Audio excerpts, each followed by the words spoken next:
লগাটো বিশেষ মই ক'ব নোৱাৰিম কেনেকৈ লাগিছে, খালি আমাক খবৰ দিছে যে ৰেলৱে কলনী পুৰণা গৰু বজাৰ জুই লাগিছে। আমি চিলাপথাৰৰ ফায়াৰ ষ্টেচন আহিলোঁ, ধেমাজি আহিলে, জোনাই আহিলে, লিকাবালি আহিলে, সকলোৱে আমি লগ লাগি ৰাইজৰ সহযোগ কৰি এতিয়া জুই নুমাবলৈ সক্ষম হৈছোঁ, নুমাই আছোঁ।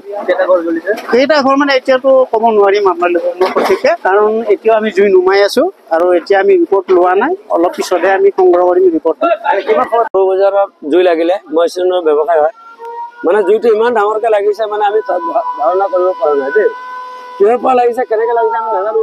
মানে আমি জুই লগাৰ পিছত দৌৰি আহি কেনেকৈ নিবাৰণ কৰিব পাৰোঁ এইটো কাৰণে আমি চেষ্টা কৰিছোঁ। তো এতিয়া মোটামুটি জুইটো নিবাৰণ হৈছে আৰু অকণমান জ্বলি আছে। জ্বলি থকাৰ কাৰণে এতিয়া আকৌ এম্বুলেঞ্চ এই ফায়াৰ ব্ৰিগেড আহি আছে, জুইটো নিবাৰণ হৈ আছে। ঘৰ মোটামুটি ৩-৪খন ঘৰ জ্বলিছে আৰু গোডাউন ২-৩টা জ্বলিছে। এইটো কাপোৰৰ গোদাম আছিলে আৰু মানুহৰ ঘৰ আছিলে। ঘটনাটো মোটামুটি আপোনাৰ এতিয়া ১-১:৩০ পৌনে ১টাৰ ভিতৰত হৈছে। ঘৰ দুৱাৰ চব এইবোৰ জ্বলিলে, চব শেষ হৈ গ'ল জ্বলি মেলি।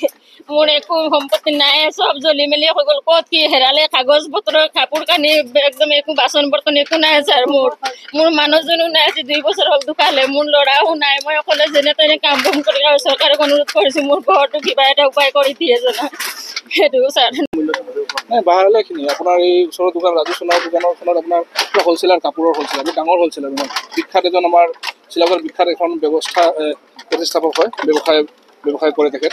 প্ৰায়ভাগে ইয়াত আপোনাৰ নাই কিন্তু হ'লেও 10-15 লাখৰ ওপৰত মাল আছিলে তেখেতৰ। সেইখন পূৰা জ্বলি চাট হৈ গ'ল আৰু ঘৰৰ অলংকাৰ এইবিলাকো আছিলে, সেইবিলাকো জ্বলি খাট হৈছে। আৰু এই বিষয়ে কেনেকৈ প্ৰশাসনে গৱেষণা কৰি কেনেকৈ বস্তু ওলাই পৰে, কোনে ইয়াত জড়িত হৈ আছিলে, দুৰ্ঘটনা জুইটো লাগিছে, এইটো বিষয়ত এতিয়া অলপ তদন্ত হ'ব কাৰণে আমি অনুৰোধ জনাইছোঁ।